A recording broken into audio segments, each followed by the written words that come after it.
আজকে সকালবেলা ঘুম থেকে উঠে আগে স্নান করে নিয়েছি। আগেই মানে ঘুম থেকে উঠে তোমাদের সাথে ভিডিওটা ক্যামেরাটা অন করি, তো আজকে স্নান টান করে এসেই একদম ক্যামেরাটা অন করলাম। তো স্নান টান করে চুল আঁচড়ে আমি একটুখানি ফ্রেশ হয়ে এলাম রান্নাঘরে। আজকে রান্না হবে হাঁসের ডিমের কারি। তো হাঁসের ডিম তোমরা কারা কারা খেতে পছন্দ করো আমাকে অবশ্যই জানাবে। এদিকে আমার শাশুড়িমা কাটছে আনাজ, আর ওদিকে আমার বর বসে বসে বই পড়ছে একটুখানি। তো এদিকে সবজি টবজি সমস্ত কেটে দিয়েছে। রান্না হবে কুঁদরি আলু ভাজা আর এগ কারি, মানে মানে কি বলবো, হাঁসের ডিমের কারি, যেটা আমার খুব ফেভারিট। হাঁসের ডিম আমার খুব ভালো লাগে।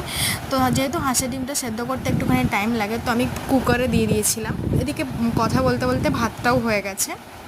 ভাতটা নামিয়ে হাঁসের ডিমের চোকলাগুলো ছাড়িয়ে নুন হলুদ দিয়ে রাখা তেলের মধ্যে, গরম তেলের মধ্যে দিয়ে দিলাম এইটা।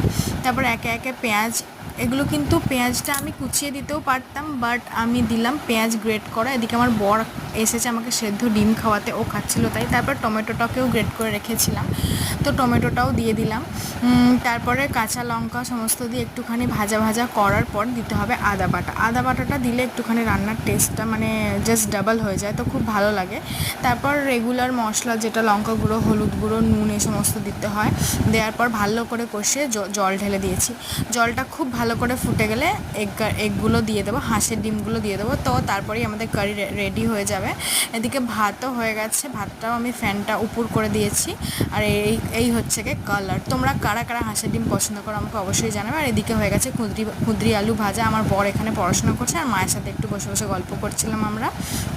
যেহেতু আমার বর বেরোবে, তাই জন্য বরের সাথে একটুখানি মানে ক্যামেরাতে নিলাম। তো বড়ও বেরিয়ে গেল, আমার শ্বশুরমশাইও খেয়ে নিল, আমার শাশুড়িমা বসে বসে আম কাটছে।